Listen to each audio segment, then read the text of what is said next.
శ్రీ మహాగణాధిపతే నమః. శ్రీ గురుభ్యో నమః. ఎప్పుడైతే శ్రీ మహావిష్ణువు శ్రీకృష్ణ పరమాత్మగా ఆవిర్భవించి భూభారాన్ని తగ్గించాలి అనుకున్నాడో అప్పుడే మహామాయ స్వరూపిణిని పిలిచి నువ్వు కూడా గోకులంలో అదే సమయానికి ఆవిర్భవించు అని ఆదేశించాడంట. అప్పుడు అమ్మవారిని 14 నామాలతో సాక్షాత్తుగా శ్రీమన్ మహావిష్ణువు స్తుతించాడు. ఆ నామాలను ఈరోజు ఎవరైతే స్మరిస్తారో వాళ్లకు కృష్ణానుగ్రహంతో పాటు అమ్మవారి అనుగ్రహం కూడా కలుగుతుంది. ఆ నామాలను ఒక్కసారి మనం తెలుసుకుందాము.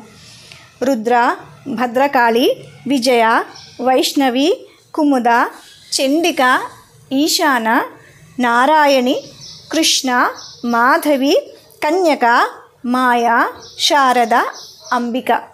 ఈ నామాలతో అమ్మవారిని స్తుతించి అమ్మ అనుగ్రహాన్ని కూడా పొందుదాం. అంతేకాదండి, ఈరోజు ప్రత్యేకంగా కృష్ణుడిని తులసి దళాలతో పూజించడం చాలా మంచిదని అందరికీ తెలుసు కదండి.